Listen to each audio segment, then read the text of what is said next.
the other team make the choice, but we got the ball and we got the points on the board first. We had a 3-and-out, I think, to start the game, but we got some points there. Got 3 takeaways in the first half and got a rhythm.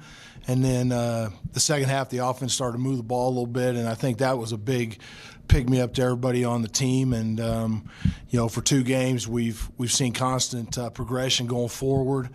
I think the team's played really well together. There hasn't been much letdown intensity-wise, so that kind of stuff, and just having a chance to stay in games, be in games in the second half, and then finish has been really good. I know you talked about a lot during the losing streak that you knew you guys were on the right path and that you knew that what you were putting in place was going to work. I mean, has this been validation for you or, enhanced belief, or did you always know that this was coming? I mean, we believe in what we do, and we haven't. That's why we weren't changing things every week. And I think the team's getting better, and the offense is getting better. The special teams played really well. The defense at times played at a really high level and for long periods of time with a lot of energy. And it's starting to look like we want the offense, the defense, special teams to look. And it'll progress from there, but I don't think there was any panic at all. Certainly you want to win every game, but this is a building process, and it needs to go faster and keep going. 2 in a row is good. As soon as we got into the game, got over that game, we started talking about getting on to 3 now. It's a 1-week season now, so we got Hawai'i coming in here, another team that is traveling around and has guys that can throw the ball and catch it. So we got to play really good defense and offense, and this is week to week in this conference. What stands out about Hawai'i as you prepare for this game? Yeah, their quarterback, had a really good game against us last year. They got a physical team. Timmy and those guys on offense, they've got a unique offense there that's been around for a long time, and he's gone back to what he knows.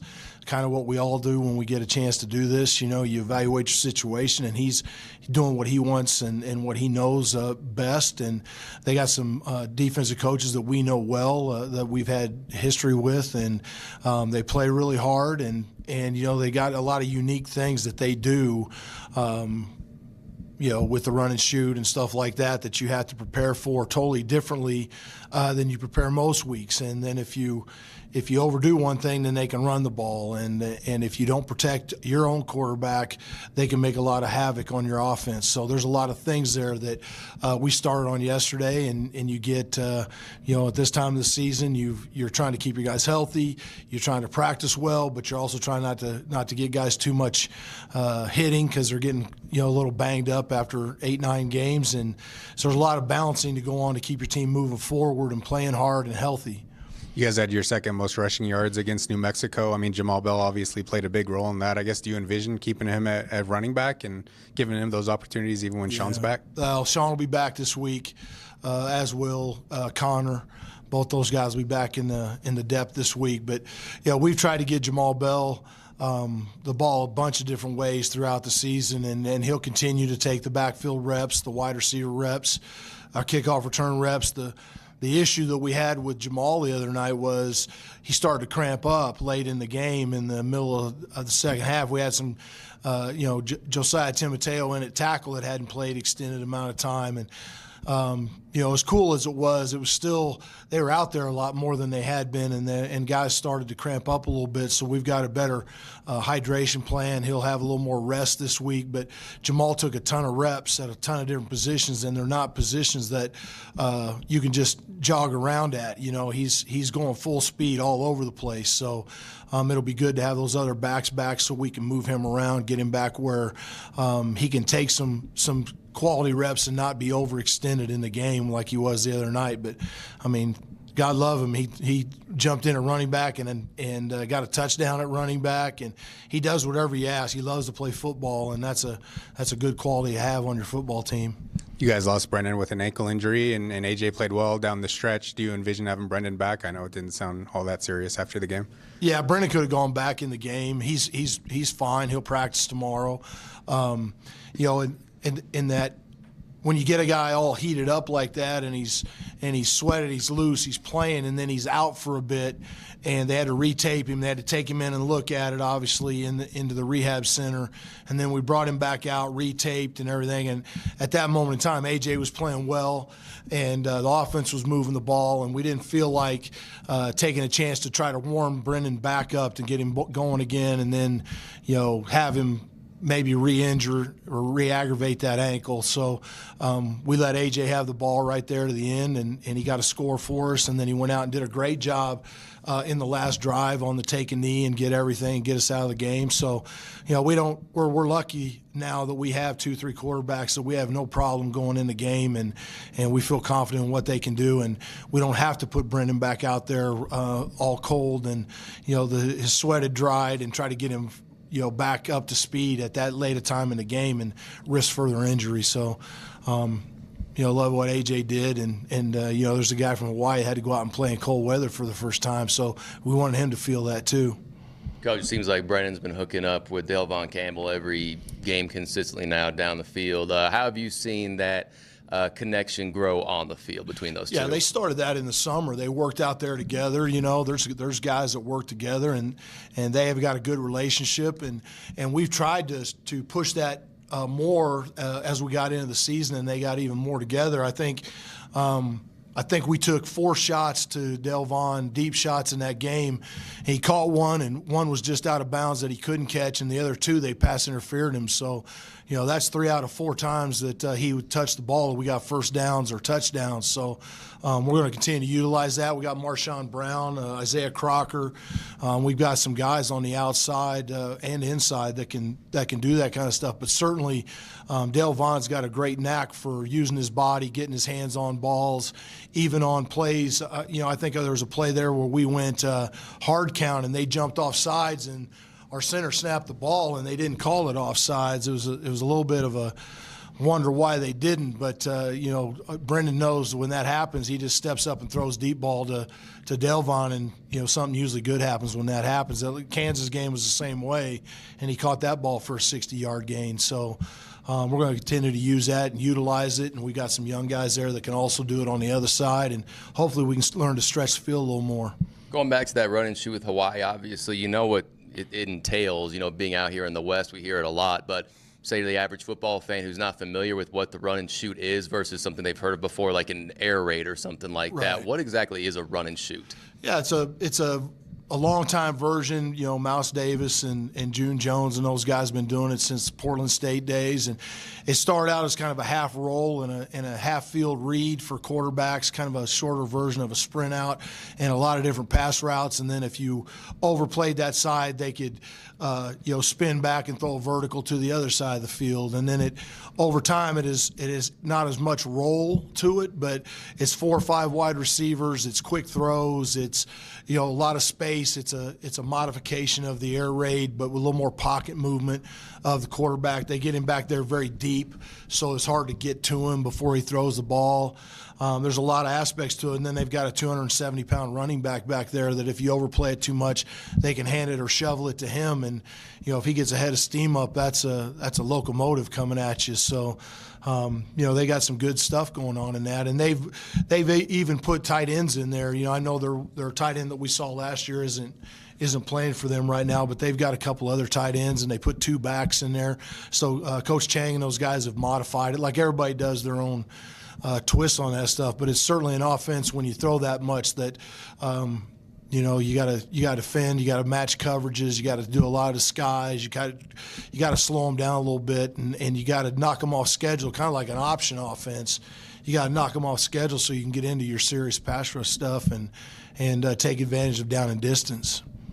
New Mexico had the #1 ranked offensive line according to Pro Football Focus, but it seemed like your defensive line kind of outplayed them. Last couple games, defensive lines played really well. What do you think's kind of brought them to the next level? Yeah, I think our physicality has gotten better and better as this group's gone together and played more and more, and we're getting more guys in the game. And quite frankly, when you're ahead or you're close in games, you get a lot more chances to do that. And I think with our linebackers and the way they blitz and some of our edge guys, the stuff that John Maldonado's been able to do, getting involved in our schemes and stuff, I think that's all playing together. And the game situations made it such that we could get after quarterbacks, and I think run defense and moving our fronts around has helped. And we went into that San Diego State game 2 weeks ago saying, they're the most physical team in the conference, and I thought we matched their physicality. And New Mexico's another big, strong offensive line, and we got really after them in the first half and made their quarterback make some bad decisions. And that's the way this defense is designed to work, with a lot of moving parts and a lot of backfield penetration, a lot of tackles for loss or sack opportunities. And our guys have done a really, really good job with that, other than I think a little bit in this last fourth quarter where maybe we should have kept our foot down a little more and we didn't, but we were playing the game situation. And I think the better days are ahead for that whole front seven. And our secondary is the benefits of all that. They got 3 interceptions, or 2, and then the DN got 1, so that was a big deal for us. Timmy Chang spent 5 years here. I guess, what's your relationship like with Timmy? Yeah, Timmy and I have known each other for a long time. He's got one of the best personalities, one of the hardest working guys I've been around. He was great in Northern Nevada. I knew him long before that. I coached against him. That's how old I am, but I coached against him. And he's one of the guys I enjoy whenever we're around the head coaches' meetings, hanging out with, talking football with.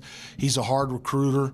He's got a lot of positive energy about him. I know he's going back to his alma mater and building over there, so we have a lot of conversations about the builds and how that stuff goes, real honest conversations. And he's just a guy that he's a good person and a guy I like to hang out with. And I think he'll do good things over there. I think their better days are ahead of them. They're building a program, and it's going to be a really fun game on Saturday. It's going to be an afternoon game in Mackey, and like the old days of bringing Hawaii in here, it's a late October, early November game. That's how it used to be. How important is recruiting Hawaii to you guys? I know AJ is one of the bigger pieces from Hawaii that you guys have been able to bring in here. Yeah, I mean, we've got 4 or 5 Hawaii guys on our team, and Anthony Arsenault on my staff, Peyton Inagi on my staff, Al Lapuahu on my staff. They've all spent time in Hawaii. A couple of them went to high school over there, so we do a lot of work over in Hawaii. Just like when we were at Washington State and Oregon, we had a lot of the Hawaiian guys. But I think you saw Josiah Timoteo played 50 snaps as a true freshman at tackle. Got a great future ahead of him here. We got Hezekiah Ambrosio here that has had some rehab stuff going on. He's going to be a really good linebacker. So we've got guys, and we continue to recruit guys off of the island. They've got the Western Undergraduate Exchange, so we've been able to get some walk-ons here like Micah Lilo, Micah Kamat that are actively involved in our schemes. So we think that's one of the really good recruiting areas that we can utilize. You guys lost Frank Poso during the game. Is there any update on his situation? Yeah, Frank's he's going to be okay. There's nothing that's going to keep him out extended. It'll be a matter of pain tolerance and how much range of motion he can get back in. There's no tears or anything, which is good. Thank goodness for knee braces and stuff like that these days. But I thought it was really good to get Josiah out there. We've been excited to see what Josiah Timoteo could do, and I thought him and Kai Arneson really did a good job and got some a little bit of playing time in there. Josiah Moore, and I was joking with Josiah at the end of the game because he started to cramp. I'd say he's going to have to work a little harder in practice if he's going to play that many snaps. So, he's a big, raw, fast-footed offensive lineman that's going to be something else when he gets older here. But he held his own the whole night against a really good defensive front. So we'll see how Frank goes. But I know Josiah will be excited to play if he's out there versus Hawaii. With Kalecki out, it looks like Cam's picked up a lot of the workload. I think he was injured earlier this year, but I guess what have been your thoughts on him as a redshirt freshman, maybe even a sophomore? I don't know how many games he played last year, but just getting he's a redshirt freshman. Yeah, we got both those Jaden O'Rourke and Cam both playing. They're both freshmen and they're making freshman mistakes, but they also are big athletic guys. I mean, Jaden's 6'8", 250 pounds, and Cam's, I think he's close to breaking 230 now, but he runs like a wide receiver. So they give each one of them give us a little bit different thing. They're a big part of us being able to run the ball in the second half. As they get better in their physicality and blocking, our run game gets better. So we'll see how that goes. I think Kalecki will be back before the year's over. I think Dyson Frank will be back before the year's over. Cooper Schultz is not going to be back. He's on the right path to be back for spring. So Rory Morgan's back in the mix. He's another tight end that we have. So we're starting to, with Virgil and the learning, we're starting to incorporate more tight ends. But certainly Cam played last year and made catches and has really changes the athleticism at that position when he's out there. If we get him into the blocking game, it's going to be a better deal. But by the time we get to spring football, we're going to have a whole bunch of tight ends healthy around here. We're just kind of mixing them in and out now as we get them. Have you seen this team's confidence tick up over the last 2 weeks? I think their vibe, their feelings about themselves has really picked up. Which can't help. I think the practices have always been competitive, and we've always seen them improving.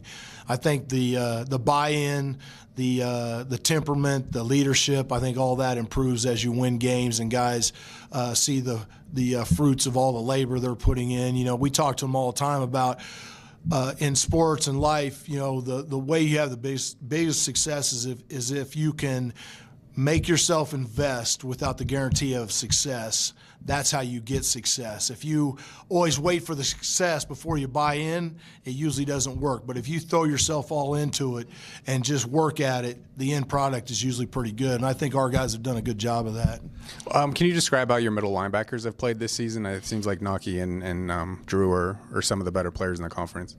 Yeah, I think those guys, they get better every time they go out there. And you throw in Jackson LeDuc and Davion Blackwell and Stone Combs. I mean, that position, I've said many times, that position went from being one that we didn't know anything about when we got here to being one now that those guys fight daily to see who's going to get the reps. You know, Kaleo Neves was a late arrival that's starting to get reps at that position too. Hezekiah is going to get reps in there.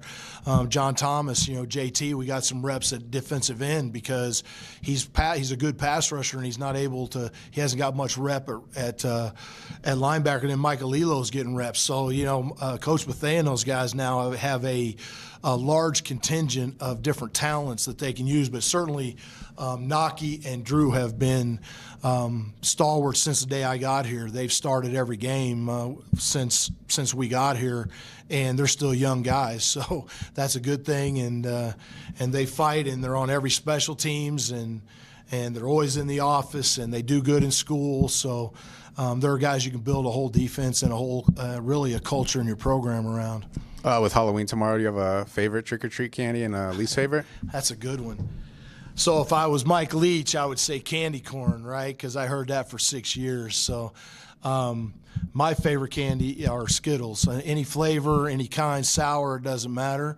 But there's not much candy that I will not turn away from. So I know Mrs. Wilson just had 130 Halloween bags that she handed out before yoga today to the players. So they all made sure they had a bag of Halloween candy. So she's all into Halloween. So am I guess. I appreciate you guys.